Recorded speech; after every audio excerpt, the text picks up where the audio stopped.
నమస్తే. ఇన్నాళ్ళు నన్ను సపోర్ట్ చేస్తూ, ఎంకరేజ్ చేస్తూ మీ ప్రేమని నాకు అందిస్తున్న ప్రతి ఒక్కరికి కృతజ్ఞతలు. అలాగే ఈ వీడియో కూడా ఖచ్చితంగా మీకు ఉపయోగపడుతుంది. లైక్, షేర్ అండ్ సబ్స్క్రైబ్ చేసి మీ సపోర్ట్‌ని నాకు అందించండి. అలాగే ఈ వీడియో పట్ల మీకున్న అభిప్రాయాన్ని కామెంట్ సెక్షన్‌లో కామెంట్ చేసి తెలియజేయండి. ఇప్పుడు వీడియోని చూద్దాం. నమస్తే. Welcome to our channel. నేను పద్మిని. ప్రస్తుతంతో పాటు ప్రముఖ ఆధ్యాత్మికవేత్త, జ్యోతిష పండితులు, అమ్మవారి సేవకులు, దత్త, గణపతి ఉపాసకులు మురళీధర శర్మ గారు మనతో పాటు ఉన్నారు. మాట్లాడదాం. మురళి గారు నమస్తే అండి. మహాదేవ శ్రీమాత్రే నమః. బట్టల విషయంలో ఖచ్చితమైన విధి విధానాల్ని పాటించాలి అని ఖచ్చితంగా చెప్తోంది శాస్త్రం. అవును. ఇవాళ రేపు మనం ట్రెండ్ చూస్తున్నాం. టాన్ జీన్స్ అనేది ఎంత చండాలమైన ట్రెండ్ అంటే అతి జుగుప్సాకరంగా ఉంటుంది ఆ ట్రెండ్. ఇక ఆడపిల్లలు గనుక చిరిగిపోయినటువంటి ఆ జీన్సులు వేసుకుంటూ ఉంటే అయ్యో బాబోయ్! చూడటానికి ఎంత అసహ్యకరంగా ఉంటుందో అవును. చెప్పలేనటువంటి పరిస్థితి. ఇంట్లో పెద్దవాళ్ళు పాపం చెప్తూనే ఉంటారు, "వద్దు నాన్న అలా వేసుకోవద్దు. అందున మగపిల్లలు వేసుకుంటేనే దరిద్రంగా ఉంటుంది. ఇంక ఆడపిల్లలు వేసుకుంటే ఎట్లా మార్చుకోవాలో తెలియనటువంటి పరిస్థితి." అసలు శాస్త్రం ఏం చెప్తోంది? ఓన్లీ ఈ జీన్స్ విషయంలోనే కాదు, అసలు పాత బట్టల విషయంలో మనం ఖచ్చితంగా తెలుసుకోవాల్సినటువంటి నిజాలేమైనా ఉన్నాయా? చెప్తారా? తప్పకుండా. కొందరు ఎంతో ఇష్టపడి వారి యొక్క వస్త్రాలు కొనుక్కోవడం జరుగుతుంది. ఇందులో భాగంగా కొన్ని సెంటిమెంట్ బట్టలు ఉంటాయి. వివాహానికి సంబంధించింది కానీ, లేదా ఎంగేజ్మెంట్‌కి సంబంధించింది కానీ, ఏదైనా బర్త్‌డేకి సంబంధించింది కానీ, లేదా ఈ వస్త్రాలు వారు కొనిచ్చారు, మాకు ఇష్టమైనటువంటి వారు గానీ, ఇలాంటివి కొన్ని కొన్ని సెంటిమెంట్ వస్తువులు, బట్టలు లైక్ ఇవి మీరు ధరిస్తారు. 1కి 2 సార్లు, 3 సార్లు కావచ్చు. తర్వాత బీరువాలో పెట్టేయడం జరుగుతూ ఉంటుంది. అదే విధంగా మరొక విషయం నేను చెప్పదలుచుకున్నా. పట్టు చీరలు. మంచి పట్టు చీరలు గానీ, అద్భుతమైనటువంటి చీరలు బీరువాలోంచి తీసేసి అంటే తీసి కట్టుకొని ఏదో ఒక గంట సేపు ఫంక్షన్‌కి వెళ్లి రావడం. ఒక 1 అవరు ఏదైనా పూజలో పాల్గొనడము, లేదా ఒక 1, 2 అవర్స్ ఎక్కడైనా వెళ్లి రావడము. మళ్ళీ దీన్ని మడత పెట్టేసి బీరువాలో పెట్టేస్తుంటారు. ఇది గూడా. ఎందుకంటే పట్టు చీరలు గదా! మరలి డ్రై క్లీనింగ్‌కి ఇవ్వడం గాని, వాటిని పిండడం పెద్ద రిస్క్ అని జెప్పి ఎక్కువ సేపు కట్టుకోలేదు గదా! ఇది నలగలేదు గదా! అని అట్లా జెప్పేసి చేయకూడదా? హ్మ్. అదే చేయకూడదని చెప్తున్నా. అలా చేసేటువంటి వారు కూడా ఉన్నారు. ఖచ్చితంగా. ఎందుకంటే 1 అవర్, 2 అవర్స్ ఈ యొక్క సారీ కట్టుకుంటారు. మళ్ళీ తీసి దాన్ని మడతపెట్టి బీరువాలో పెడతారు. ఇప్పుడు ఆల్రెడీ కట్టుకున్నటువంటిది నలుగురు చూస్తూ ఉంటారు. నలుగురు చూపయితే పడుతూ ఉంటుంది. సో, ఇదేమిటి అంటే అసలు బట్టలకు సంబంధించి ఈ అంటే బట్టలకు సంబంధించి శుక్ర భగవానుడు అనేటువంటిది అధిపతి. బట్టలు కావచ్చును, మనం అందంగా ఉండడం గానీ, అందంగా తయారవ్వడం గానీ, మన అందాన్ని ఎక్స్‌పోజ్ చేయడం గానీ, అంటే లైక్ చక్కగా తయారై ఉండడము. ఇది శుక్రునికి సంబంధించినటువంటి బలాన్ని పెంచుతూ ఉంటుంది. డెఫినెట్‌లీ. ఖచ్చితంగా. చక్కటి పర్ఫ్యూమ్ కావచ్చును, చక్కగా అందంగా తయారవ్వడం గానీ, అది ఏదైనా బొటిక్ అంటే బ్యూటీకి సంబంధించింది చంద్రుడు, శుక్రుడు అధికంగా ఉంటుంది. ఇక దీనిని మనము ఎంతసేపటికి దూరం చేసుకుంటామో కావాలని. అంటే కొందరేం జేస్తారు, బట్టలు పిండిన తర్వాత ఆరేస్తారు. ఆరేసిన తర్వాత వాటిని మొత్తము కూడా ఇట్లా దగ్గరకని జెప్పి తీసుకొని వచ్చి కుర్చీలో పారేయడము, అదేవిధంగా ఎక్కడో పెట్టేస్తూ ఉంటారు. అంటే వారికి సమయం ఉండా, సమయం లేకనా తర్వాత. సో, వాటిని నేనేమంటున్నా అంటే ఇమ్మీడియేట్‌గా వాటిని మడత పెట్టేసి పక్కన పెడితే ఆ ముడతలు రావు. ఈ ముడతలతో ఏమవుతుందంటే ఆ బట్టలు ధరించితే ఎవరికైనా కొంత నెగెటివ్ ఉంటుంది. అదే విధంగా మరకలు, మరకలు పడినటువంటి వస్త్రాలు కూడా ధరించకూడదు. ఆ వస్త్రాలను మంచిగా ఉండేటువంటి వస్త్రాల మధ్యలో కూడా పెట్టకూడదు. ఓహ్! మరకలు ఏవో ఒకటి టీ మరకలో, నూనె మరకలో. కలర్ వేసుకున్నాను అనుకుందాం, మెహందీ రాసుకుందాం అనుకున్నాం, షర్టో, టీ షర్టో విప్పే మూమెంట్ దానికి కలర్ అంటే. ఏం చేస్తారు? అరే! మంచి టీ షర్టే కలర్ అంటిందే. సరే దీన్ని ఎట్లా పారేయాలి? పారేయ బుద్ధి కాదు. సరే ఉండని కొన్ని రోజులు చూసుకుంటా నా కళ్ళతోటి అనుకునేవారు ఉన్నారు. అదే విధంగా చిన్నగా అయిపోయిన వస్త్రాలు. అంటే వీరి వయస్సు పెరిగిన సందర్భాలలో చిన్నగా అయిన వస్త్రాలను అబ్బా! ఇది మా అన్నయ్య కొనిచ్చాడనో, లేదా మా బాయ్ ఫ్రెండ్ కొనిచ్చాడనో, లేదా ఇంకెవరు కొనిచ్చారనో ఈ వస్త్రాలను దాచిపెట్టుకుంటూ ఉంటారు. విన్నారా? ఈ వస్త్రాలు అట్నే దాచిపెట్టుకుంటారు. అవి వయస్సు పెరిగినప్పటికీ కూడా అవి మీరా వేసుకోలేరు. వయసు కాదు మరొకరిక గానీ, లావైతే అది మాత్రం ఏదైనా వేసుకో. అది మీరా చా వేసుకోలేరు. అది వేరే వాళ్ళకి ఇద్దామన్నా మనసు రాదు. అలాంటివి నేనేమంటున్నా అంటే వాటిని ఏం చేద్దామని నేను లాస్ట్‌లో చెప్తాను. నిత్యము ధరించేటువంటి వస్త్రాలలో ఈ చిన్నగా అయిపోయిన వస్త్రాలు గాని, మనకు పొట్టిగా అయిన వస్త్రాలు కానీ, చిరిగిపోయిన వస్త్రాలు కానీ, మరకలంటినటువంటి వస్త్రాలు కానీ, ఐరన్ లేని వస్త్రాలు కానీ. కాలుతూ ఉంటాయి కొన్ని. అవును. ఏదైనా దీపానికి కట్టుకుని కొంచెం ఇవి కాలుతాయి. అవి కూడా ఇలాంటివి నేను అనేది ఏంటంటే, ఇవి ఈ పక్కన ఉండేటివి మొత్తం మనం డైలీ వేసుకునేటివి, డైలీ వేర్.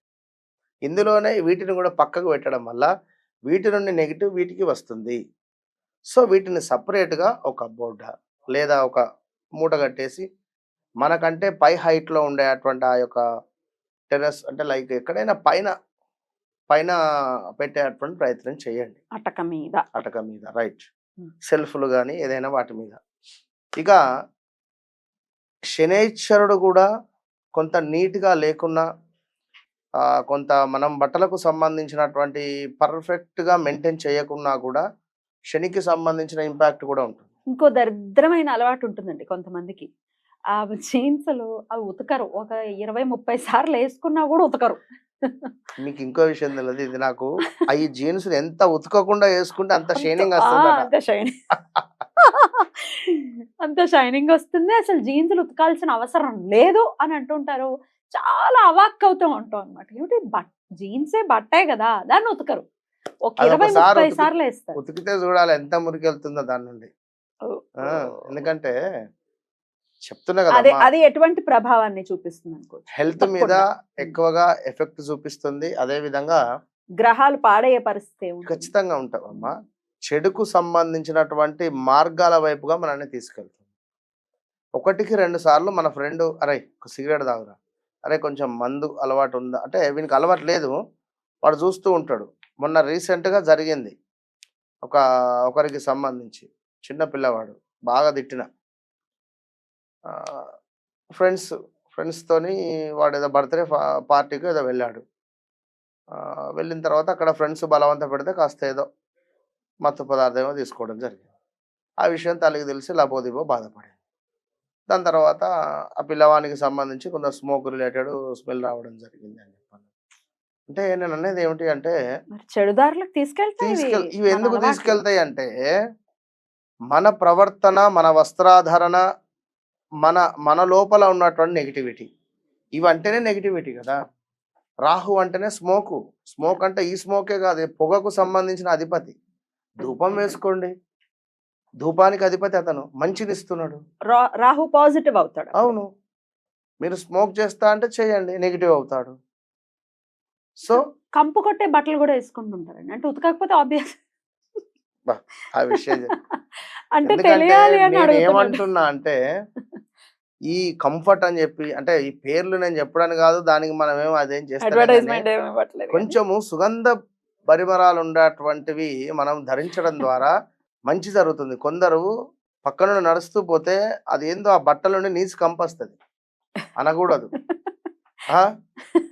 ఇప్పుడు ఒక టీషర్ట్ను మనకు సోప్ లేకుండా మన పిండి ఆరేస్తే ఏమొస్తుంది, గబ్బు వాసన వస్తుంది. అది దాన్ని ఇంకా మళ్ళీ వాడు వేసిందే వేసుకొని తిరుగుతూ ఉంటారు.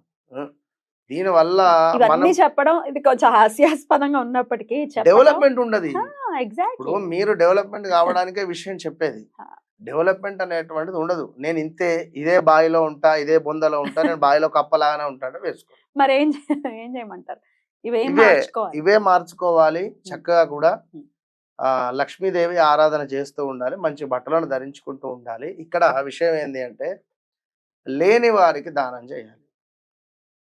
ఇక వీళ్ళు ఉన్నవే సబ్బు పెట్టి వేసుకుంటలేరు, ఇక లేని వారికి ఏం దానం ఇస్తారు అనేటువంటి ఆలోచన రావచ్చు, కానీ ఎంతో కొంత.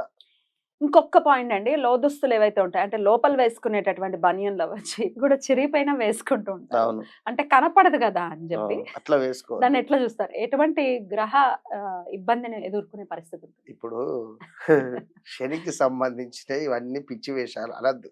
శనిచ్చరు అంటలేను, ఈ బనియన్ జరిగినా లోపల ఉన్నది కదా, లోపల ఏ కనబడుతుంది అనే ఆలోచన శనిచ్చరుని పీరియడ్ లోనే మనకు అనిపిస్తుంది. అంటే అర్థం టాప్ పాయింట్ అర్థం చేసుకో. ఎగ్జాక్ట్లీ. ఈ ఇంకోటి ఏమిటి, ఈ వస్త్రాలు చినిగింది అనుకుందాం, కొంచెం రఫ్ చేపిద్దాం ఏం కాదనేటువంటి ఆలోచన కానీ, ఈ చెప్పుకు ఇంకేమైనా మనం ఒక ఇదేదో సినిమా ఉండే ఎస్వి కృష్ణారెడ్డిదా, అదేదో మన మావి చిగురా కాదు కాదు అది వేరమ్మా, ఇది ఎస్వి కృష్ణారెడ్డి, ఇది ఓల్డ్ మూవీ, చెప్పుకు 100 మేకులు ఉంటాయా? మేకులు కొట్టుకొని వేసుకుంటాడు. ఆ. అంటే చెప్తున్న పరిస్థితి అట్లుంది అన్నట్టుగా. మనం ఆహ్వానించిన వారం అవుతాం. మన దరిద్రాన్ని మనమే ఇంకా వెల్కమ్ చెప్పిన వాళ్ళం అవుతాం. వద్దు ఇట్లాంటి కనుక పనులు. అలాంటివి చేసుకోవద్దు. ఉమ్. అనాథ ఆశ్రమంలో గాని లేదా ఎవరికైనా నూతన వస్త్రాలను పంచే ప్రయత్నం చేయాలి. ఇలా ఉన్నటువంటి వస్త్రాలు ఏమైనా వస్త్రాలు రీప్లేస్మెంట్ ఉండేటువంటి కంపెనీస్ గాని ఏమైనా ఉంటే అక్కడ రీసైకిల్ ఇచ్చేసేయండి. ఇచ్చేయాలి కానీ లేని వాళ్ళకి ఇవ్వద్దు. ఇంకొక అలవాటు కూడా ఉంటుంది కొంతమందికి. చిరిగిపోయిన చీరల్ని గాని, లేకపోతే ఈ బట్టల్ని గాని డోర్ మ్యాట్స్ చేయటమో, లేకపోతే బొంతలు చేయటమో వద్దు వద్దు. ఆ విషయం కూడా నేను చెప్పదలుచుకున్నాను. కానీ ఆ. మర్చిపోయినా. బట్ ఉమ్. అది చేయొద్దు. ఉమ్. అట్లా చెయ్యొద్దు. చిన్న పాపది ఒక 1 ఇయర్, 2 ఇయర్ పాప 6 ఇయర్స్ అయింది. ఈ 1, 2 ఇయర్స్ పాపది చెడ్డీ ఉందనుకుందాం. తీసి కిందేసి తుడుసు. ఆ. లేదా తీసి మసిగుడ్డలు. మసిగుడ్డలాగా చేసేయి. చెయ్యొద్దు. పాపకు ఎనర్జీ వీక్ అవుతుంది. Right, right. కనుక ఇలాంటివి చేసుకుంటూ కొంతమేర బట్టలను దానం చేస్తూ ఉండండి. అదే విధంగా అధికంగా కూడా మీ బీరువా ఏదైతే ఉంటుందో అది చెక్కదా, ఇనుపదా తర్వాత సంగతి. అందులో ఈ యొక్క స్మెల్ రిలేటెడ్ అవి ఏంది గోళీలు. Balls naphthalene balls. సో వాటిని చక్కగా వేస్తూ మినిమం నెలకొకసారి ఆ బట్టలన్నీ తీసి క్లీన్ చేసి చక్కగా మడత పెట్టి పెట్టుకోండి. Right. మీవి మంచివి ఇవి, ఖరాబ్ అయినవి ఇవి పక్కన పెట్టండి. వాటిని ఏందో పెట్టుకొని చూసుకుంటే కడుపు నిండదు, ఏది రాదు. నెగటివిటీ అనేటువంటిది స్ప్రెడ్ అవుతూ ఉంటుంది అంతే. రైట్ అండి, చాలా చక్కగా తెలియజేశారు. ఒకవేళ ఆదా చెయ్యాలి మనం అనుకుంటే కరెంట్ ని ఆదా చేద్దాం, నీళ్ళని ఆదా చేద్దాం, కానీ ఇట్లా చిరిగిపోయినటువంటి దుస్తుల్ని మాత్రం ఆదా చేయొద్దు అని చెప్తున్నారు. కాబట్టి డెఫినెట్ గా దీన్ని వెల్కమ్ చేయాలి. ఒకవేళ అలాంటి అలవాట్లు గనక ఉంటే మనం మార్చుకుందాం. రైట్ అండి, చాలా చక్కగా తెలియజేశారు. కృతజ్ఞతలు. నమస్తే. మహాదేవ.